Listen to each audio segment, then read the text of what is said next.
I think you'll certainly find that the way in which the discourse has moved around the world on things like homosexual rights, on things like other privileges for same-sex couples, transgenders, all of this... Not moving very fast in India, your own country, I should say. Well, transgender security is moving faster than same-sex relationships in terms of political acceptability, simply because culturally we've simply been used to them being around all this time.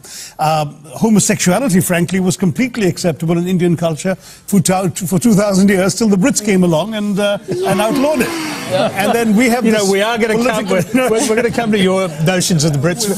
We're stuck with it. Yeah. I'm sorry to interrupt you. That's all right. I'm just going to go to our next question. Sorry. My question is to Shashi Tharoor. Happy Onam first. Oh, thank you. You too. You mentioned about Britain. Mentioned that Britain left India in a worse off condition than had it been without Britain. You also mentioned about reparation from Britain. What about the skills in engineering and manufacturing India acquired, the administrative and democratic processes it inherited, the infrastructure left behind, and most of all, the rapid education of the Indian people, of which you are an excellent example? Surely, no one can price these intangible values that were gained during the British rule in India and propelled the country to its present position as one of the leading countries in the world. Finally, one more question. I'm doing a Jeffrey Robertson here. In your opinion, where would India be today if the British did not step into India? Oh, there's a lot there. It'll take the rest of the program to answer. I'll try and touch on it. But this is almost like the American saying to the widow of the American president, apart from that, Mrs. Lincoln, how did you enjoy the play? I mean, really, the British came to one of the richest countries in the world, accounting for 27% of global GDP in 1700, 23% in 1800, and over 200 years of exploitation, depredation, loot and destruction, reduced it to a poster child for third world poverty, with just over 3% of global GDP, 90% of the population living below the poverty line when the British left in 1947, a literacy rate, you speak of education, a literacy rate below 17%, and a life expectancy of 27.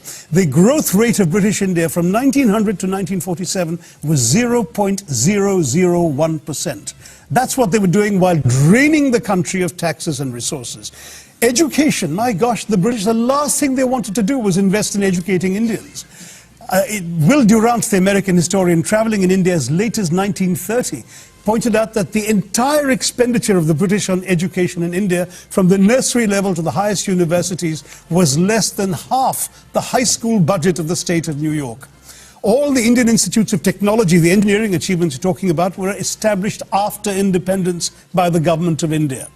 There is simply no comparison between the accomplishments of India rising from the ashes the British left us in and what was done in 200 years. I've given many figures. Just take one example, the textile industry, because India was a huge exporter of For 2,000 years, it was the go. world's leading exporter. What happened? In fact, in the Roman Empire, there are debates recorded by Pliny the Elder of Roman senators complaining about the amount of the Roman Empire's gold that was being sent off to India because of the tastes of Roman women for Indian muslins, linens, and cottons. Was it just modernism, the Industrial Revolution that destroyed it, or was it something else? No, that's the excuse that apologists like to make, that, oh, it's not our fault, you just missed the bus for the Industrial Revolution.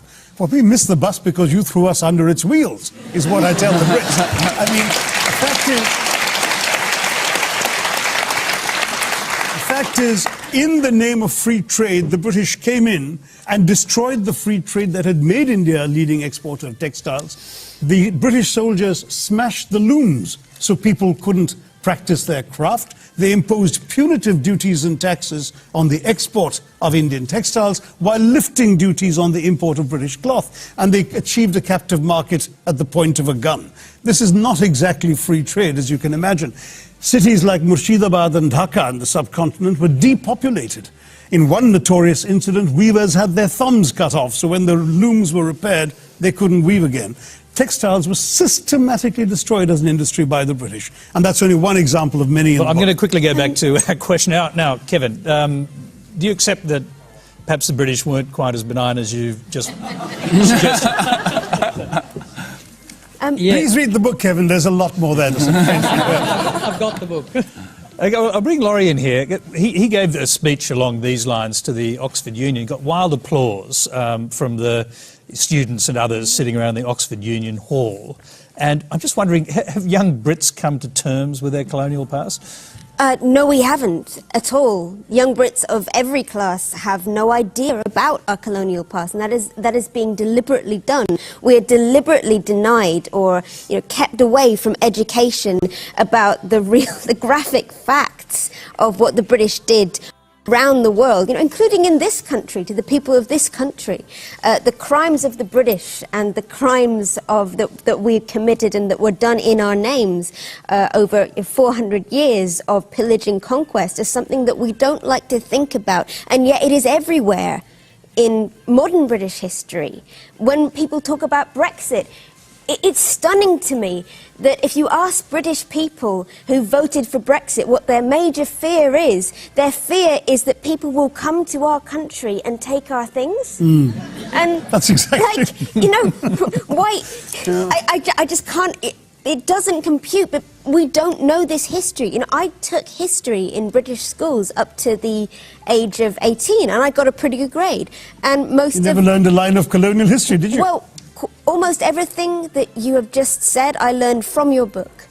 I'm just going to throw quickly back to Shashi because one of the great heroes of the Second World War, in fact of the 20th century, Winston Churchill, you've basically accused him in your book of complicity in a famine that killed 4 million Bengalis. Rightly so. 4.3. I mean, Churchill personally took the decisions that actually not only plunged Bengal into starvation, but had the British actually purchase grain that the Bengalis could barely afford to buy in order to ship it to Europe, not to aid the war effort as his defenders claim, but to boost the buffer stocks in the event of a future possible invasion of Greece and Yugoslavia.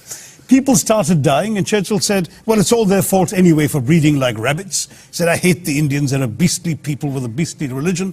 Australian ships were docking in Calcutta port and were ordered by Churchill and his odious paymaster, General Lord Chauvel, not to disembark their wheat, but to sail on to Europe, where their wheat might be used in some future reserve stock.